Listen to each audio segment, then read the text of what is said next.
자, 여러분 안녕하셨어요? 안녕하세요. 이번 주는 우리가 이제 그 고기를 구워 먹는다든지 숯불구이 한다 이럴 때 하고 나서 꼭 그 목이 컬컬하고 그랬을 때 우리 냉면 한 그릇씩 먹어요. 그죠? 네. 그리고 또 이제 여름이 되면 또 냉면을 또 아무래도 더 찾게 되는데 그래서 그 냉면의 주된 재료가 메밀이에요, 메밀. 그래서 오늘은 그 메밀에 대해서 설명할까 합니다. 이 메밀은 그 역사적으로 그 기록이 된 거는 지금부터 약 한 1500년 전 정도에 그 중국의 그 남북조 시대가 있었어요. 그러니까 중국이 크게 남쪽하고 북쪽하고 나눠서 대판 싸웠던 때가 있는데 그때가 서기로 따지면 약 한 500년경 정도가 돼요. 그때 이제 북이라고 하는 나라가 있었어요. 거기에 이제 제민요술이라는 책에서 처음으로 메밀이라는 기록이 나와요. 제가 왜 뜬금없이 왜 갑자기 메밀의 그 기록을 얘기하느냐. 이 서양에는 그 당시에 메밀이 없었어요. 그러니까 동양에서의 최초의 기록이라고 하는 거는 전 세계에서의 최초의 기록이라는 거랑 같은 얘기예요. 물론 이제 뭐 책이 있는데 없어졌을 수도 있지만 또 현존하는 책 중에는 그래요. 그래서 그 대략 우리가 추정하기로는 이제 메밀이 그 원산지가 이제 중앙아시아 쪽, 중앙아시아 쪽으로 생각하는데 그것이 유럽으로 넘어간 것이 그 중국보다 약 한 기록이 500년 뒤에, 그러니까 약 서기로 따지면 약 한 1000년경 정도에 넘어갔다고 생각을 해요. 물론 이제 그거에 따라서 약간 이론의 여전히 있습니다만, 그런데 분명한 거는 뭐 그리스 로마 시대 때라든지 이럴 때는 메밀이 없었어요. 그러니까 만약에 뭐 로마를 그 배경으로 하는 영화를 만드는데 뭐 메밀국수 먹었다. 그럼 그건 진짜 소설이죠. 그래서 이제 그 메밀은 이제 동양에서 처음에 시작돼서 유럽으로 넘어갔다. 이렇게 생각하시면 될 것 같고요. 이 메밀을 그 예전에는 그 구황식물로 많이 길렀어요. 구황식물. 구황식물은 식량이 부족했으니까. 그리고 메밀은 참 아무데나 심어도 참 잘 자라요. 그러니까 황무지라든지 개간항이라든지 아니면 화전. 그러니까 지금도 그 강원도 산골이나 이런 예전에 그 화전했을 때 그럴 때는 처음에 메밀을 많이 심고 이랬어요. 그러니까 평야지대는 별로 안 심고 이제 오지 지역에 많이 심었어요. 그런데 그 메밀을 한문으로 우리는 교맥이라고 그래요.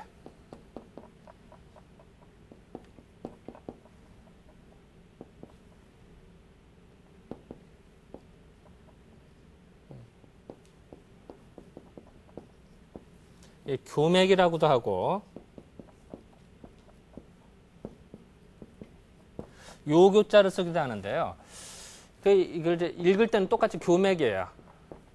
똑같이 교맥이라고 읽는데 이 메밀이 자랄 때 이 메밀이 그 줄기가 되게 약해요. 생각보다. 그런데 이렇게 빼어나게 뚝뚝 자란대요.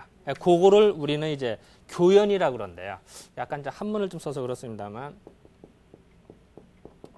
요교자를 써요. 교연이다. 이러면은 뭔가 빼어났다. 뭔가 불뚝 쏟는다 이런 뜻이 돼요. 근데 요 교자하고 요것도 발음이 교자거든요. 요 교자하고 발음이 똑같아요. 그래서 같이 써요. 통용해서. 그래서 요 메밀을 교맥이라고도 해요. 또 메밀을 아무데나 씨를 뿌리고 쉽게 자란다고 그랬죠. 그죠? 그러니까 쉽게 뿌리고 쉽게 수확을 해요. 우리가 수확한다고 할 때 뭐를 쓰죠? 요런 수확한다 할 때 요 숫자를 쓰죠. 여기다가 풀초자를 붙인 거예요. 그러니까 쉽게 말하면 요 단어를 보면은 쉽게 수확하는 뭐 그 맥이다 이런 걸 알 수가 있죠. 그리고 또 요 맥이라고 하는 거를 지금은 현재는 보리맥자로 써요. 그죠? 이 보리맥으로 쓰는데 옛날에는 밀맥으로 썼어요. 그러니까 지금은 밀이라고 하면 이제 그 소맥이라고 그래요. 소맥. 적을 숫자를 써서. 그러니까 지금은 요 맥 하면은 보리지만 옛날에는 밀의 의미였거든요. 그러니까 자, 다시 한번 볼까요? 자, 뭔가 좀 빼어나고 뭔가 좀 멋있다. 그런 밀 같은 거. 그러니까 교맥이 되죠. 메밀이 되는 거죠. 그리고 뭔가 수확하기가 좋은 그 밀 비슷한 거. 이렇게 이제 맥이 잡혀요. 그래서 이제 단어가 형성이 돼요. 그래서 이제 이런 단어를 통해서도 우리가 이제 그 메밀의 성질을 알 수 있을 것 같아서 잠깐 설명을 좀 드렸어요. 예전 기록을 보면요.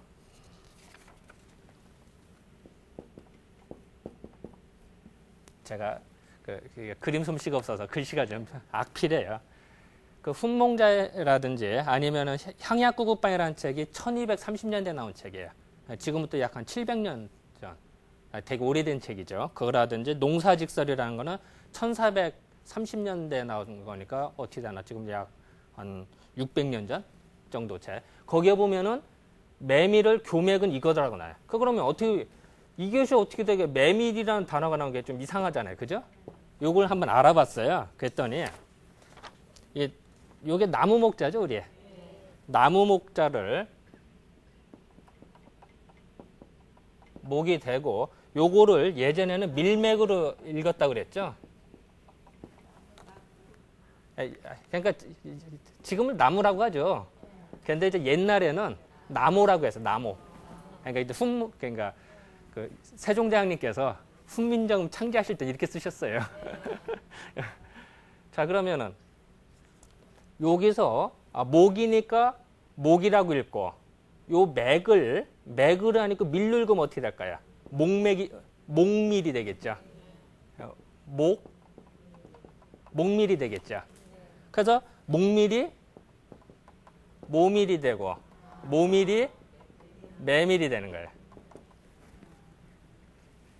요런 것을 예전에 이제 우리는 그 이두문자, 그 설총이 이두문자 만들었다고 그랬죠. 예전에. 근데 이두문자의 뜻은 음과 훈을 이용하는 거예요.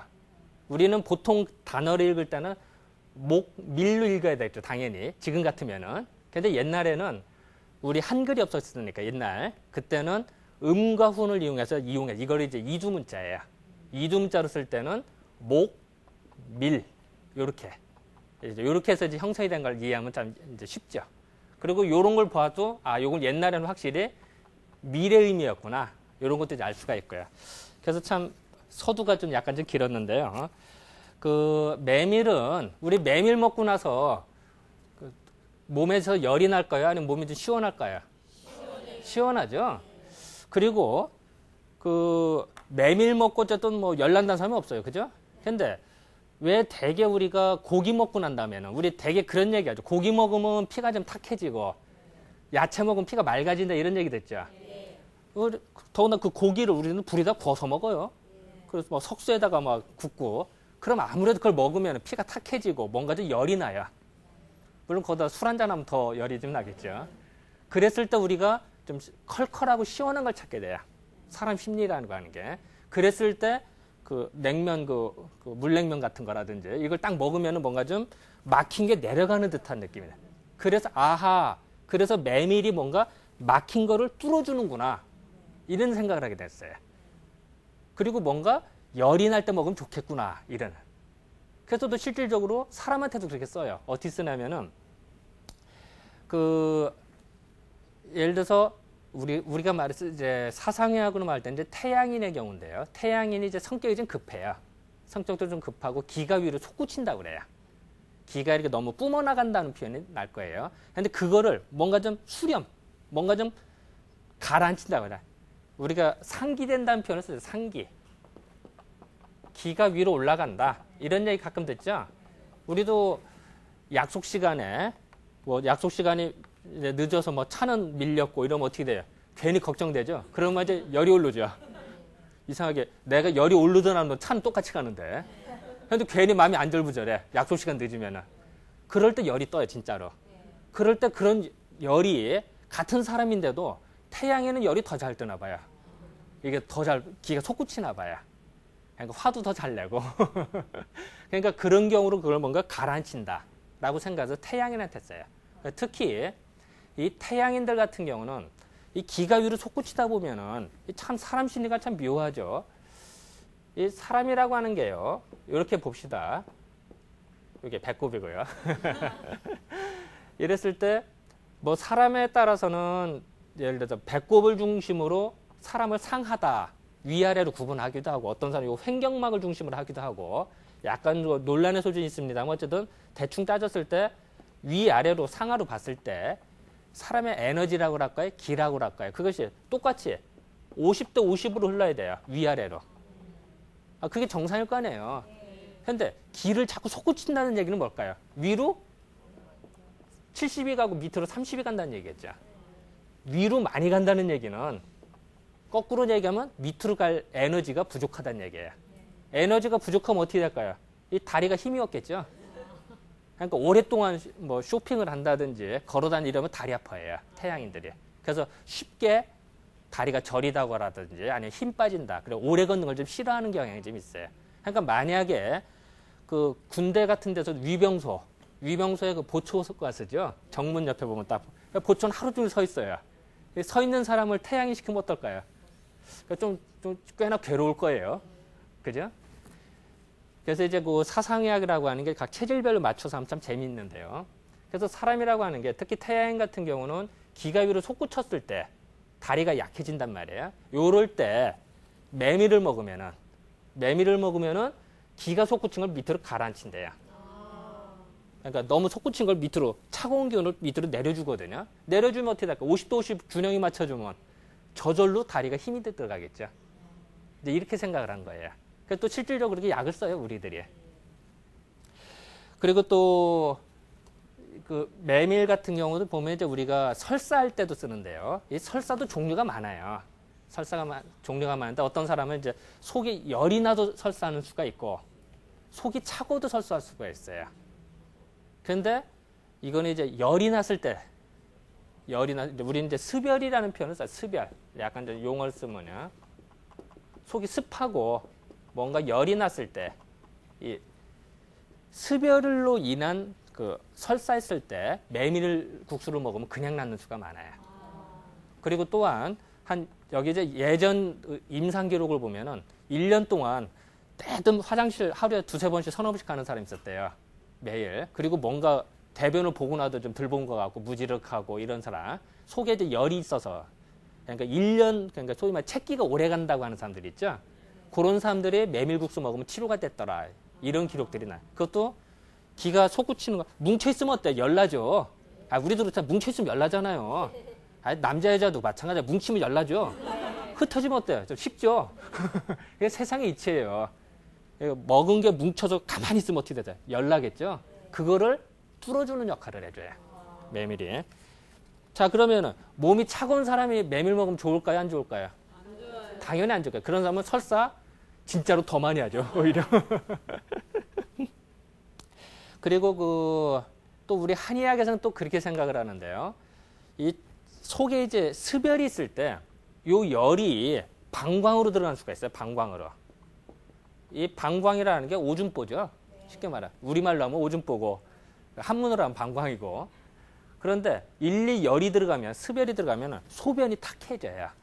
우리가 보통 소변 보면은 사실 그 방송이니까 그렇습니다만 소변이라는 게 이제 맑고 좀 이렇게 좀 해야 되는데 이게 이제 뿌연하니 뭐 그 쌀뜨물 같은 게만 뜬다든지 그 뭐 색깔이 뭐 너무 진하다든지 이러면 그게 문제가 있는 거예요.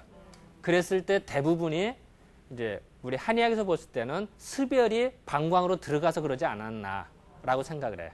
물론 뭐 다 그런 건 아니에요. 여러 가지 종류가 나눠지는데 그럼 고럴 때 메밀을 먹으면 되게 좋아요. 그리고 또한 여자들 중에 이제 대하, 그 냉이 나온다고 그러죠. 우리는 흔히. 근데 사실은 냉이 나온다고 하는 게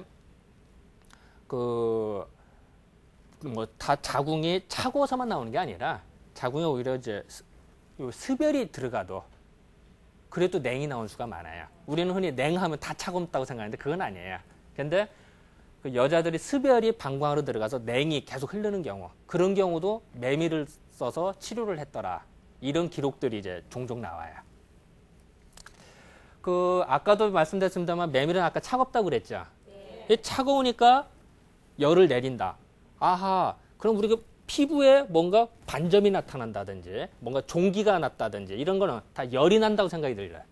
우리가 부스럼 날을 쏠 때 열나죠? 네. 부스럼 날 때 아이고 시원해 이러지 않죠.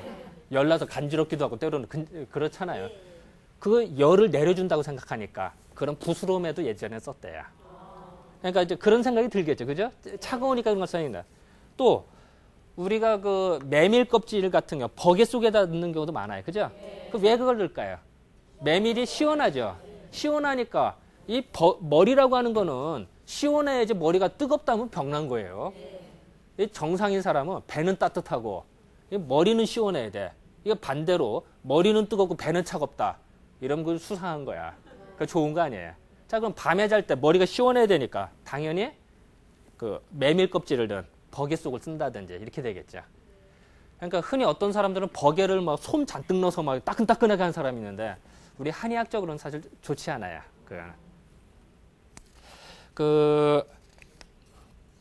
그리고 또 우리가 냉면을 먹을 때 가끔 무를 먹는 수가 많아요. 그죠?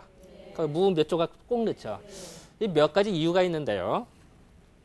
이 무를 넣으면은 무는 따뜻해요, 시원해요. 무가 시원하죠. 냉면이 시원하게 먹을 때 이제 더 시원하게 칼칼하게 시원한 맛도 있고 또 하나는 무를 나복자라고 그래요.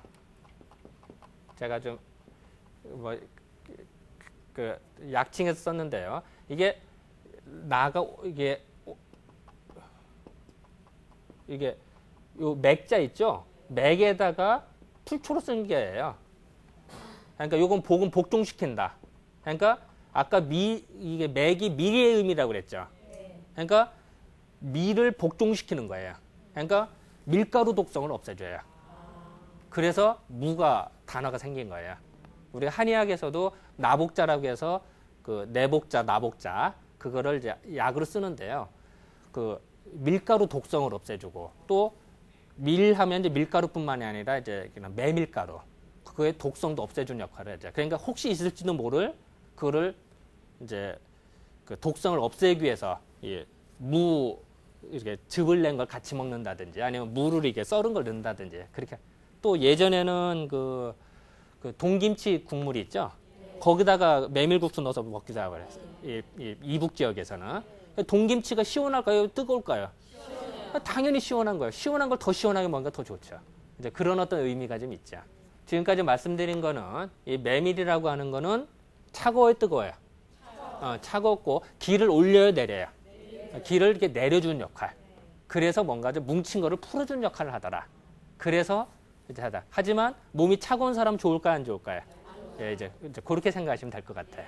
예, 자, 그럼 이번 주는 이렇게 그 메밀에 대해서 간단히 알아봤습니다. 자, 그럼 안녕히 계세요.